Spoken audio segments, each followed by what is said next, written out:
E eu digo a vocês, com toda com verdade, eu nunca senti essa frieza que os amigos tiveram. Muito pelo contrário. Eu tive N situações que passei lá com familiares de pessoas que eu não conhecia, em que eu chegava para evangelizar, chegava para dar uma palavra amiga, uma palavra de conforto, que abraçava. Eu tive um amigo meu lá que perdeu o filho, recém-nascido, um cara que tinha feito o curso comigo, tinha feito uma amizade maravilhosa com ele.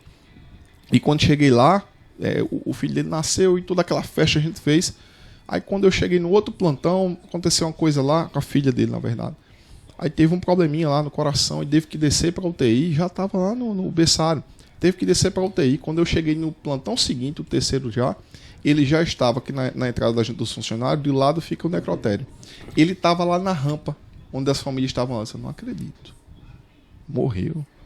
E ali a gente se abraçou, a gente chorou junto. E foram alguns desses momentos aí que todos os dias me fazia com que a minha sensibilidade ela ficasse sempre, vamos dizer assim, que estabilizada. Ela não tinha aquela questão da frieza, mas que infelizmente também enfrentei muito disso por parte dos colegas. Tem algumas vezes que tinha uns colegas lá, por exemplo, teve uma amiga nossa que caiu. Quando saiu do plantão, pegou o ônibus ali na Vila Vicentina, né? Na Pedro II, pegou e na hora que o ônibus foi fazendo a curva, o motorista não tinha fechado a porta ainda. O camarada, a mulher caiu, foi arremessada para fora do ônibus, bateu com a cabeça lá, traumatismo craniano gravíssimo. Cheguei no plantão, descobri que era nossa amiga que estava lá, já estava em cirurgia. Passou-se uns 5 dias na UTI, a mulher estava com a cabeça muito inchada. E aí, daí veio a frieza de alguns dos colegas. A colega chegou assim, poxa, mas fulana tá lá, a urina tá muito escura, acho que dessa noite não passa. Caramba. Aí saiu espalhando isso no hospital do cara. Com familiares isso, lá. quando eu cheguei, já tava o hospital, os próprios 6 andares do hospital já estavam sabendo. Aí daí eu cheguei assim, mas e aí, como é que tá? Aí fui lá ver, na UTI. Aí vi o quadro dela lá e desci para falar com o médico que operou ela, que estava no plantão também, Dr. Germano Guedes, um excelente cirurgião, de neurologista cirurgião, que ele não está mais aqui, ele viajou para o Pará há muito tempo, tá trabalhando, está estudando lá, um cara excepcional.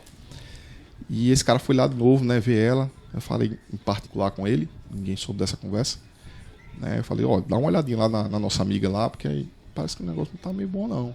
Aí ele fez um outro procedimento, de drenagem na cabeça dela, ela tava com a cabeça extremamente inchada. Mas aí ele fez, a mulher ficou boa. E daí também nessa mesma noite, eu encontrei com uma colega, porque eu soube das outras pessoas, né, que estavam dizendo isso, porque as pessoas vieram me perguntar, porque eu ia lá ver direto a minha colega na UTI, aí vieram me perguntar, Marcos, e aí, como é que ela tá? Porque fulana falou, eu disse, rapaz, foi fulana que falou, foi? Então, peraí, deixa eu ir lá, conversar com ela. Aí peguei ela e disse, fulano, por favor, não faça mais isso. Você tá matando a nossa amiga. Aí naquele momento ali eu fui para a recepção das UTIs, local onde eu sempre fazia minhas orações. Chamei o nosso amigo lá, o seu Rosinaldo, que era recepcionista das UTIs. Rosinaldo, vem cá, vamos ali orar. Porque enquanto a vida, Deus vai operar. E se Deus quiser também, ainda que ela morra, o Senhor ressuscita. Porque eu creio nisso. E ali nos ajoelhamos. Eu e o seu Rosinaldo, a gente não foi nem para a varanda, ficamos ali mesmo, nas cadeiras que tem lá na recepção. Só eu e ele, nos ajoelhamos, estava lá. Chegaram umas 2 enfermeiras amigas nossas, também se ajoelharam e começaram a orar. E daí a gente foi para casa, terminou o plantão. Fomos para casa. Quando a gente voltou no outro, mesmo quadro. Voltou no outro plantão, mesmo quadro. Quando a gente voltou o terceiro, aí vem o seu Rosinaldo quase me matar, né? Ô Marcos, olha, a nossa amiga ela subiu. Aí eu pensei, subiu, né? Foi pro céu. Morreu. Foi pra graça. Morreu. Aí eu comecei lá, os olhos já encheu d'água já, eu fiquei triste.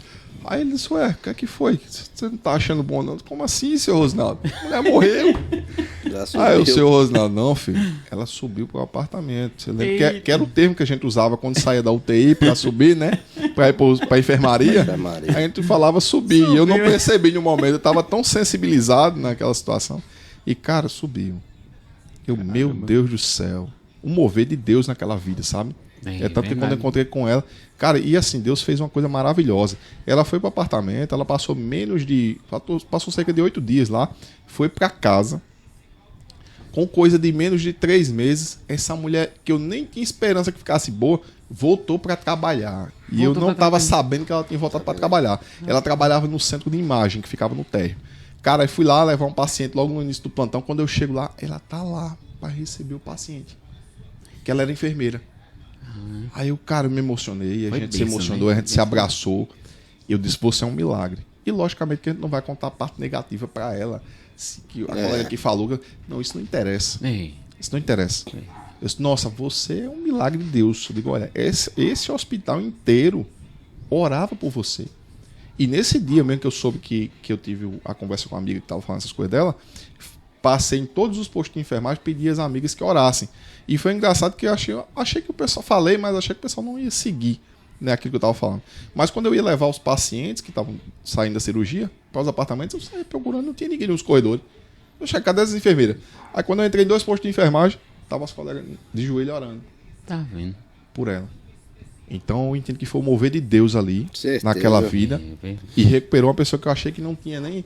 Essa foi a minha maior experiência com Deus ali naquele hospital. A gente teve outras, de paciente que estava quase morrendo, e a gente viu uma situação, e você mas essa daí foi...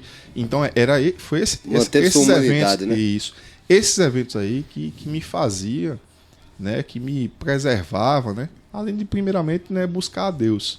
Porque quando a gente busca, principalmente nesses ambientes, né, eu que passei por umas lutas com o pai mais à frente, com câncer, e também visitava também o hospital com câncer lá, Laureano, quem puder também visite, faça doações, ajude, né, nem que seja com a palavra, porque tem muitas pessoas que esperam e precisam de uma palavra de conforto. Verdade. Né? Então foi isso, a minha experiência na Unimed foi isso, eu passei no fim do meu período lá na Unimed, de tanto assim, carregar peso, né? Muitos pacientes pesados, eles colocavam poucos equipamentos para que a gente pudesse trabalhar de uma forma melhor, pegar muito peso, então muitos funcionários acabavam adquirindo alguns problemas. E aí nisso, eu fui uma das pessoas que foi vítima. Acabei adquirindo problema no quadril, teve desgaste de cartilagem e eu tive que fazer uma cirurgia. Quase morri, viu? Quase que seu amigo vai embora. Foi mesmo. Caramba. Foi, bicho. Eu lembro que eu te vi chegando na maca pra casa já depois da cirurgia, né? Já após a cirurgia. Eu tive que ir de ambulância pra casa. Foi de ambulância, eu lembro. E antes de eu me operar, uns 15 dias antes, tinha sido marcado minha cirurgia, fui fazer, daí os caras me anestesiaram, sem ver, o material estava tudo pronto, né? Estava tudo ok. 6 horas da manhã os caras me anestesiaram e daqui a pouco eu saio de lá. A previsão era 4 horas de cirurgia. Aí saí umas 8h30. Aí quando eu vi um passando bem grog, né, na maca, aí eu olho assim para um relógio como esse que tá aqui, que tá vendo bem grandão, 8h30, eu digo, já saí da cirurgia? Aí eu falei com as minhas amigas, que eu trabalhava no centro cirúrgico também. O que aconteceu, gente? Eu digo, já fez cirurgia? E ninguém falava nada. Eu passei a mão na minha perna, nada de cirurgia. E eu grog, doido lá, claro, não sentia as pernas. Aí fiquei indignado. Aí depois o médico veio dizer pra mim, disse, olha, quando a gente vai abrir a caixa de cirurgia, o material tava todo contaminado, as caixas estavam tudo cheio d'água. Aí eu disse, por que vocês me anestesiaram, cara? Porque não é normal. Não é normal. Você anestesiar o paciente antes de você checar o material. O material tem que estar pronto pra você anestesiar o paciente. Foi a geral? Não, eu tive uma hack. Foi uma hack. Só que os caras deram uma dosagem grande. O homem é grande, né? Então a dosagem tinha que ser grande também. Mas os caras exageraram. Porque eu passei, cara, mais de 12 horas e eu achava sem sentir as pernas.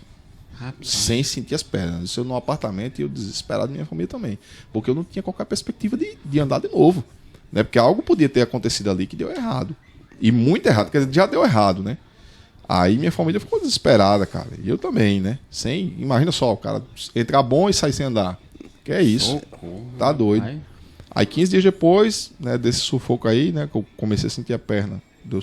No dia ainda comecei a sentir a perna, uns 12 horas depois deu certinho. Beleza, andamos. 15 dias depois eu fui fazer a cirurgia, fiz.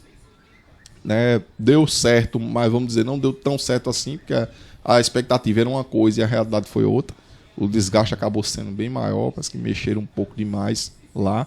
Alguns colegas depois que estavam na sala de cirurgia me contaram que parece que o cara estava meio que se enrolando na minha cirurgia. Então isso me prejudicou muito. E o sábado a gente jogava bola junto desde garoto, então tive que abandonar várias atividades que eu fazia. Eu jogava basquete, larguei, jogava vôlei, larguei, jogava futebol. Tentei ainda voltar um pouco, mas joguei coisa de 6 a 8 meses, parei, porque já estava ocasionando um outro problema. Cara, teve que abandonar a prática esportiva, bicho.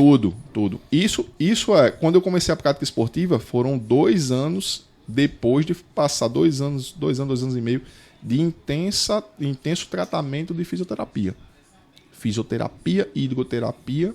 E eu peguei fisioterapeutas maravilhosos, né? Fisioterapeutas excelentes. Né? Marise Lira, Elane Santos também. 2 excepcionais fisioterapeutas que me ajudaram muito a recuperar. Aí, então, depois que fiz isso aí, eu tive que abandonar, né? Escurinha boa. Essas práticas esportivas aí eu tive que abandonar. E eu lembro que você jogava basquete ali na praia, né? Também, isso. Eu lembro disso. Um cafezinho pra Manda. Aí eu passei uma vez, tava Max jogando basquete na praia. Eu disse, Max, numa lua, hein, Nil? Max tá rico agora, jogando basquete na praia. Isso é gente que tem dinheiro. Sabe aquela coisa. Eita. Porque basquete já é um esporte, praticamente. Nessa época aí, elite, né? elite. Foi bem antes da cirurgia, né? Então era aquela coisa de adolescente, a gente treinava, quando jogava no liceu, a gente treinava basquete também, no time de lá. Então era uma época boa, então a gente ia pra lá passar o dia com os amigos lá. A gente ia jogar um pouco basquete e depois ia pra praia. Pra quem tem 1,80 m acima, é um esporte que realmente vale a pena, né? Pra nós, que é um pouco mais baixo. Mas tinha uns baixinhos lá, jogava bem pra caramba. Agora, Max, dessa Pode falar. questão aí da cirurgia, né, que ele tá falando. Você entrar numa sala de cirurgia, você tem que se apegar muito a Deus. Muito. E já entrar orando. Porque, assim, tem muito médico experiente, muita gente bacana no mundo da medicina, né? Colegas também de profissão, esse pessoal. Mas, assim, tem muita gente que é meio congestionada. Isso. Não é? Quando eu já passei por uma cirurgia, quando eu fui fazer a cirurgia, o médico olhou, e é um ótimo médico, sabe, lá de Pernambuco. Ele olhou a documentação, os exames tudinho, aí ele disse, vamos olhar se você não vai ficar sem a voz. Aí ele olhou assim, o ultrassom. Logo com a voz, hein? Logo a voz. Instrumento de trabalho, né? Exatamente. Aí ele olhou tudinho, pá, ultrassom, aquele outro... Aquelas mais complexos, né? Que tem, que eu esqueci o nome. Ressonância magnética e tal, pá. Isso. Aí quando ele olhou assim, vai ficar sem voz. Então, como Aí eu digo, tá repreendido, doutor. Deus está no controle. Não é nem a sua mão, é a mão de Deus que vai estar aqui nessa cirurgia. Saí da cirurgia. 2 dias, saí do hospital, minha voz lightzinha, graças a Deus. Olha só. Deus operou. Deus operou. E isso que você está falando é extremamente importante, Dr. Shaw, porque às vezes você recebe uma notícia de um médico desse jeito, é tão impactante que uma notícia dessa, dependendo da pessoa, acaba com a sua vida. Exato. É muito impactante. Isso aí que você está falando, ó, veja só, eu fui procurar outros profissionais na época e estudei muito sobre o meu caso. Por que isso? Eu fazia 1 ano apenas que eu tinha me formado na área de radiologia, que eu também sou técnico de radiologia. Técnico. Então, como eu tenho bastante experiência na área, aí procurei outros profissionais aqui. E a gente, pela Unimed, a gente só podia operar até dentro do hospital Unimed. Nem lá, nem fora, não queria. Aí eu fui procurar com outros médicos que operavam, que faziam esse tipo de cirurgia. Na época, esse procedimento no meu quadril era uma cirurgia específica que um ou outro médico é quem fazia. Esse médico que fez a minha, na época, ele era considerado o melhor médico para tipo de cirurgia de quadril. Sim. Ele, junto com o outro que não operar mais com ele, acho que por questões de briga lá entre eles lá, enfim, mas consultei esse que me operou, esse outro também que operava com ele e mais um. Aí esse que operava com ele disse, olha, eu não vou ser bem sincero com você, não sei se ele faz esse tipo de cirurgia. Lá em Natal tem alguns que fazem. E em Recife também, mas esse tipo de cirurgia tua é um caso um pouco raro. Para aqui, a nível Nordeste. A gente tem poucos especialistas que fazem isso aqui. Daí que eu pensei até em ir para Brasília, mas não tinha recurso para isso. Não tinha recurso para isso. Quando a pessoa tem recurso, aí vai, né? Não, em tal lugar tem o melhor do mundo. Aí você, né? Aí na época era o quê? Não só eu e minha família, mas a igreja toda em oração. Porque realmente não foi um período fácil. O período pós-operatório foi o mais difícil. Porque é um período onde você vai se conscientizando que todas essas questões que eu falei, né, todas essas restrições a algumas atividades físicas, para quem era jovem, atleta, como você sabe que a gente era, né, da prática esportiva, mas semanalmente, não parava não. E você ter que parar isso por muito tempo, até a cabeça se adaptar a isso, leva tempo. Leva bastante tempo. Mas assim, como eu digo a todo mundo, eu digo, olha, eu sou um milagre. Porque eu passei de morrer 2 vezes. A primeira me deu uma anestesia que quase que eu ia embora, ou ia ficar sem andar. Deus mais nada. Foi misericordioso comigo, me permitiu andar, me permitiu estar vivo. Na segunda também, apesar do camarada errar, e como o cara falou aí que tu ia perder a voz, né? Eu vi outras cirurgias dos camaradas aí que o negócio era feio, impactava e tinha que colocar até uma prótese. Então você imagina um cara jovem com 26, 27 anos, ter que colocar uma prótese no fêmur. Meu irmão, eu não dormia. Pessoa fica Eu não muito... dormia, mas... Até o psicológico da pessoa, né? Fica meio... Mas foi um período assim de muita experiência com Deus, muito apego com Deus. Depois dessa cirurgia, eu passei por algumas questões, fiquei bem depressivo e tudo, mas foi onde eu tive a minha maior experiência com Deus. Foi no dia em que eu estava muito abalado, pensei realmente fazer besteira. Eu vi tudo do meu lado desmoronando. Relacionamento terminar, né? Eu estava praticamente... tava com o casamento agendado, tudo. Cara, fez assim, as coisas modificaram assim. Mas eu penso que foi muito que Deus me chamando para uma obra maior, porque às vezes eu era muito resistente também, a minha vida estava muito boa, eu estava estabilizado financeiramente, eu estava bem qualificado antes de passar por esse negócio da cirurgia, né? Tava num relacionamento bacana, financeiramente estava muito bem estabilizado, encaminhando para comprar minha casa com tudo, só que faltava uma dedicação maior à obra, que Deus já tinha me chamado há muito tempo. Então, Deus fez, não, vou permitir aqui que o inimigo toque em você e ele vai mexer com tudo aqui que você tá achando que tá bom. Aí ele pum na saúde, pum nas finanças, pum no relacionamento.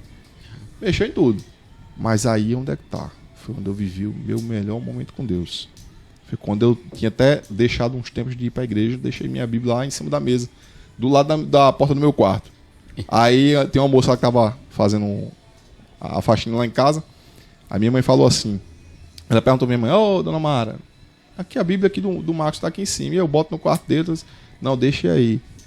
Porque o meu filho, ele vai pegar a Bíblia aí mesmo e vai voltar pra igreja. Mas ele vai pegar ela aí, onde tá. Na porta do quarto dele, na mesa que tá encostada na porta do quarto dele. Pode deixar, que é aí onde ele deixou, quando ele veio da igreja, que ele deixou uns tempos de ir pra igreja, fazendo mais de 6 meses que tá assim. Que eu fiquei muito abalado, eu fiquei isolado. Estado de depressão mesmo. Eu não pedia ninguém para ir lá em casa. Porque eu fiquei extremamente preocupado. Porque quando você tá no olho do furacão, você não consegue ver nada, não. É mesmo. O pessoal fica... Você não consegue ver nada. Perdido, né? E o tempo voa, o tempo passa e você não consegue, né, ter discernimento disso aí, não. Até que um dia, né, eu ia fazer uma besteira com a minha vida. Até o momento que eu cheguei ali, quando eu parei na frente da porta do meu quarto. Aí eu com uma faca na mão, eu não sabe nem disso. Sei não. E eu, cara, que besteira que eu ia fazer. Aí eu botei a mão em cima da minha Bíblia. Bíblia fechada, daquela que tem zíper. Né? E eu disse, Senhor, olha só o nível que eu tava, olha só a pergunta que eu vou fazer, cara. Eu, Senhor, se realmente tu existe, me dá uma palavra de salvação. E lá em casa, a família tava tudo conflito mal do mundo. Tava minha ex-noiva, minha mãe, tava uma coisa horrível. O inimigo tava usando realmente todo mundo pra me deixar triste. Principalmente no tocante à minha mãe, né? Eu era muito apegado pra ela, mas tava me dando trabalho demais. E daí eu abri, sem folhear a Bíblia, né? Puxei o zíper, abri minha Bíblia. E tava lá em Isaías 49, né? 15 ou 17, como ele fala, né? Pode uma mãe se esquecer de um filho que teve em seu ventre, né? Pode ela se esquecer de ti, mas eu, todavia, jamais me esquecerei de ti. E eis que tenho a tua vida gravada na palma das minhas mãos, continuamente. Ou seja, Deus disse, eu nunca te abandonei, eu sempre estive aqui, o tempo todo. E pode tua mãe que está de repente tá te conflitando, mas não interessa, eu estou aqui contigo, então não estás sozinho.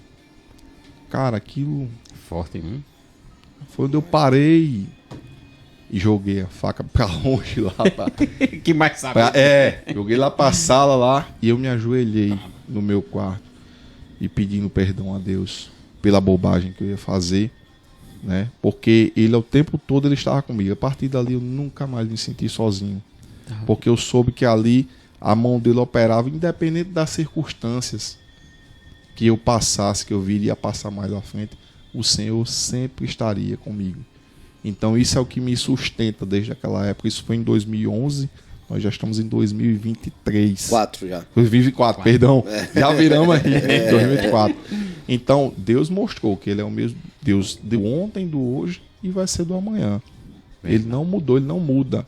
nós mudamos, a nossa vida muda, né, Nil? Temos várias transformações, mas o Senhor está sempre atuando nas nossas vidas.